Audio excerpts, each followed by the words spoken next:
I played one more game in the in their booth there that completely different style of game altogether, and this was Void Crew. Void Crew is essentially a submarine in space. What I mean by that is that's just a ship, Dali. It's the ship, exactly. Yeah, I was just about to say. But it's you run the ship like a submarine. Everybody has specific things they have to do. It's co-op. So you'll have people that have to man the guns. There's a pilot you have to choose. Folks that have to FTL. Kind of be runners. Yeah, it's very much FTL. And I was gonna say, how many more times do you just want me to say that that's exactly how a ship works, like a spaceship? So, there's fuel in this that you have to worry about. There are it's 3D FTL. Yeah, there you go. No, it's the whole purpose of this. There's like the gameplay loop is essentially your characters get cloned, right? They're sort of reliving or characters that just keep. It's a roguelite aspect. It's like they're constantly cloned, and you're going on these runs where you have to manage a ship, make sure it's all powered up, make sure you got all the items and stuff and everything kind of laid out. You got then you go do some exploring, find some loot. And then after you get that loot, like we were on this sort of, I hate saying derelict, but we were on this sort of asteroid. I'm going to go back to that point because it's very similar to that. So we're floating in space, and we get to this little area here, which is sort of this platform. We have to. Does somebody actually have to like fly the ship to this spot? Yes, somebody has to fly the ship to that spot. And you can do a bunch of stuff as the pilot. When you get attacked, you have to angle the ship in a certain way so that your gunners can actually take on all the little enemies that come at you. But yeah, so we exit the vehicle, the spaceship, the space submarine, and we go to this little platform, and we're kind of getting the loot, and we get everything back to the submarine ship, and we're notified, hey, there's some guys in the area, space pirates or whatever they are, and they're coming at you, so you better prepare. So we powered up our shields. You could put and shields. Were you playing with 3 other people? 3 other people, yeah. One of the dudes he'd already played it and wanted to come back like several times. Like, I'm so in love with this game. I want to come back and try one of the different roles. And anybody can be any role at any time. You have to constantly communicate. So we're yelling at each other because all 4 of us are kind of sitting in line there, and we're talking to the headsets. Like, okay, this time I'm going to be the pilot on this little loot grabbing thing. Why doesn't somebody else repair the shields while I'm piloting us to the next stop? Okay, that sounds good. I want to repair this, blah, blah, blah.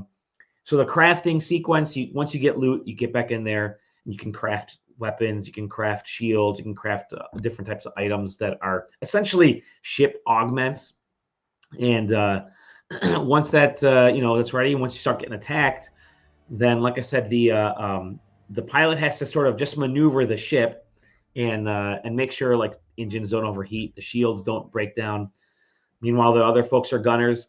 And in the demo, there's a sort of big floating crystal, kind of like that. I'll pause it right here. So let's say there's a big floating crystal, and that's got these similar to this. It's got these sort of anchor ships off the side. These 2 anchor ships that are charging up the shield around this crystal. So you have to knock out the 2 anchor ships, which means you want to have gunners on either side of your ship, and then you kind of rotate. The pilot rotates the ship, and the two of the gunners, or all 3 gunners, will point at these anchors, knock them out, and then all of a sudden the crystal thing in the middle is ready to be taken down. Well, once you take down enough of that crystal, you start getting attacked by flyover more ships will kind of pop out of nowhere and start taking you down. And so you have to take those out. But that also predicates managing your ammunitions, because one of the weapons is a light weapon, and it just needs a little bit of a cooldown time. So if you shoot enough, you kind of got to wait a couple seconds for it to start powering back up. The other weapons, like the bigger guns, the rail guns, might need special ammo. So while I was kind of handling the cooldown weapons and taking some ships out, my partner to my left with the next gun over, the railgun had to keep going back and getting ammunition and cloning and making any or crafting ammunition and bullets and stuff and putting into his thing. So there's definitely this balance that you have to work on. And then the third guy realized, the pilot, as he's kind of maneuvering, realized, oh crap, our rear shield is almost broken down, which means we're going to get kind of screwed from that aspect. So he's like, I'm going to keep flying us and try to keep us away from these attacks. I need one of the gunners to go over. So the third guy like puts on his gun, goes in the back, starts repairing the shield. It was just kind of a cool mechanic to juggle all this stuff together.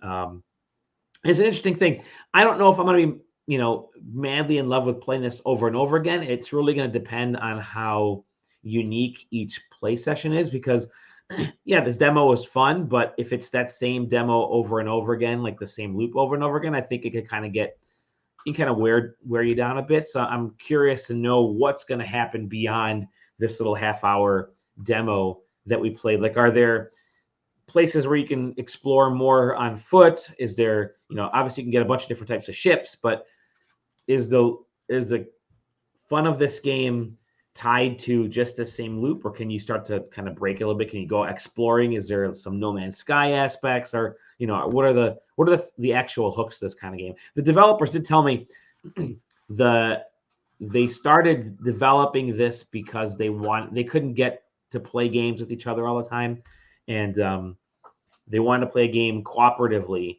online. And so the two developers, I guess two of the brothers that were working on this game, they said, let's just kind of make something that's a little bit more cooperative instead of always playing shooters. And they liked FDL. They liked some of the other stuff that was kind of popping off at the time. They said, let's make something where we're sort of managing a submarine, hardcore focus on the management aspect as opposed to just dogfights. So pretty cool.